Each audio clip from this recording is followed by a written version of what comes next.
the ages, architects and engineers have designed and built the great structures that have made our world and withstood the test of time.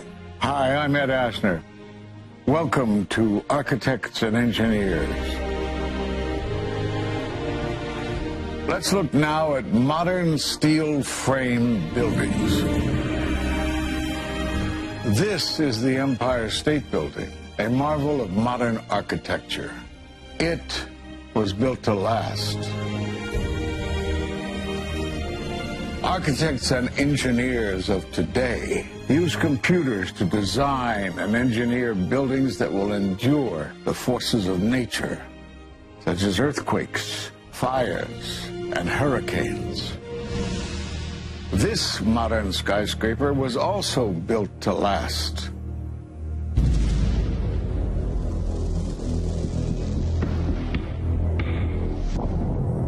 We've seen buildings completely destroyed like this before, but only when done intentionally.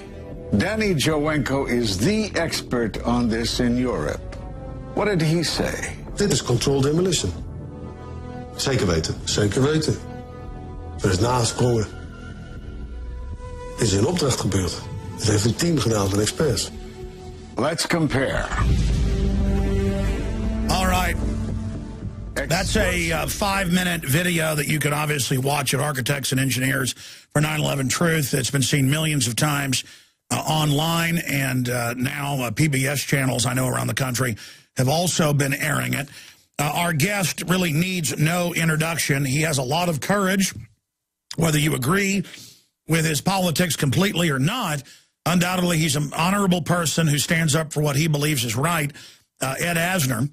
And he's volunteering his time again for a new film they're working on shooting soon with a laundry list of other famous actors.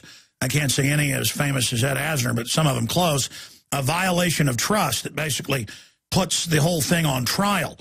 And that is very, very exciting. 911newinvestigation.com has information on that as well. AE 9/11 Truth has information on it. Bottom line, I've talked to the emergency manager, deputy head in New York. He said there were bombs in the buildings. He was told that. He was there. Building 7, he died right after the interview. Danny Jowenko, one of the top controlled demolition experts in Europe, went public. They ran him over in a suspicious automobile accident. They've killed a lot of people. They're really scared of experts. And Ed, obviously, is putting his life on the line. So am I. I've talked to police officers by name on this show who were there and heard the countdown to blow up Building 7. And then the disinfo people spin that and say, you're just attacking the police officers like they were involved. No, the firefighters and police were told, get back, they're bringing it down. They didn't say who they were. And you see now with Democracy Now!, but before then she was just on in New York, Amy Goodman getting the countdown and running, and then you see Building 7 blow up. And I've talked to one police officer who's in that video who was there, and they said, get out of here, there's a countdown, it's going to come down. We have police on video saying, on CNN, get back, they're bringing 7 down. So 7 is the key, and Ed Asner has volunteered his time to expose it. I wanted to spend some time on 9/11 with him and then get into some other issues. But Ed, great to have you here with us, sir. Good to be with you, Alex. Keep doing the great work you're doing. So much is happening. Just out of the gates, your view on 9/11, why you question it, and give us a little tidbits on this film that's in development.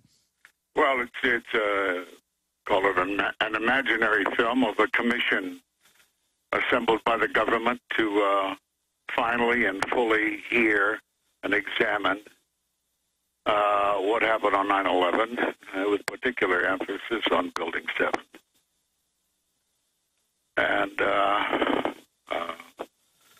there was, if one follows the script, definitely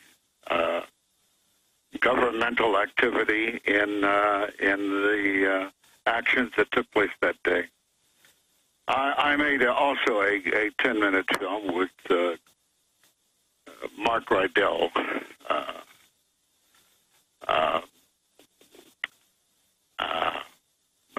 Names flee from me like like my years. Hey, I understand. I've actually got a list of all the films you've made about 9/11, and I can't even find them here in my list. The point is you've done a lot of great work exposing this, but just watching Building 7 come down, I mean, it's so ridiculous.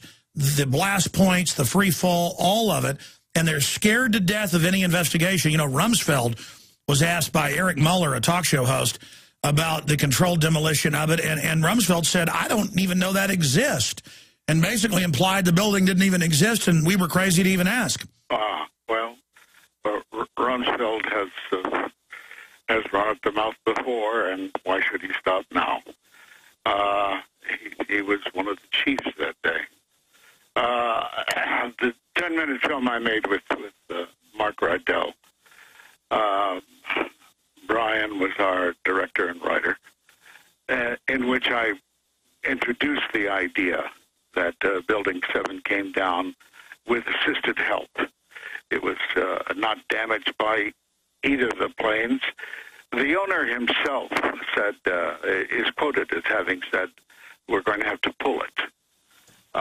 And so my argument in the film is based on the fact that, well, to pull a building, in other words, destroy it, you have to have explosives brought in and placed judiciously throughout the building to bring it down. And I further the argument, if they could do that with that building, why couldn't they do it with the Twin Towers, which I feel they did. They assisted, brought them down. There are great arguments by the architects and engineers that the planes themselves could not have done that to those buildings. So if the planes couldn't have done it, if you accept that premise, then it had to have been pre-planted explosives.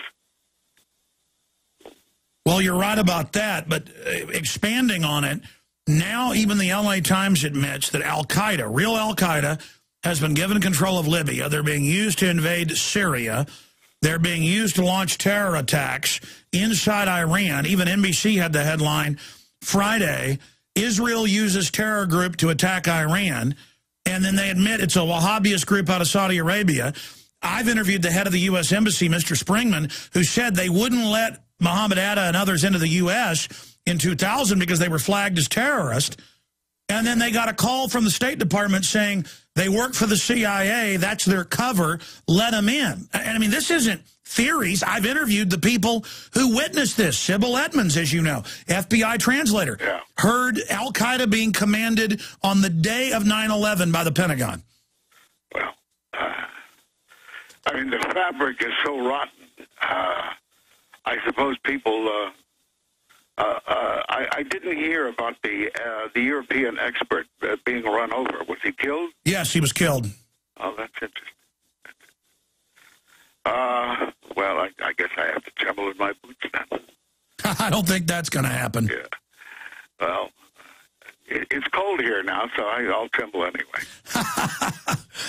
Oh, man, I tell you, it is so sad how crazy things have gotten. But the good news is people are starting to wake up. What do you make, Ed, of just the craziness of the world today and open discussions of huge wars being launched? Well, it looks like Iran is being set up for some kind of action with the Soyuz being blocked by our Navy.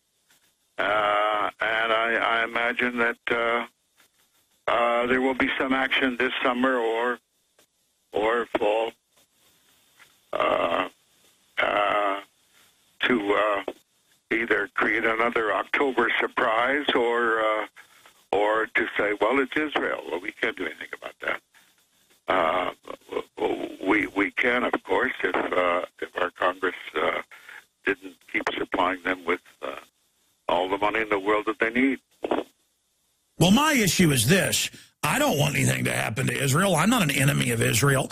But my issue is Iran, if they develop a nuclear weapon, which they're not even close to doing according to the CIA, Israel's got hundreds of nukes, and the Iranians have been taking all these terror attacks in their country without responding back, and their scientists being killed. I mean, who says that that Iran would ever attack Israel with a single nuke? I mean, Pakistan has 100 nukes, and our government's bombing their country, even though they're saying stop it.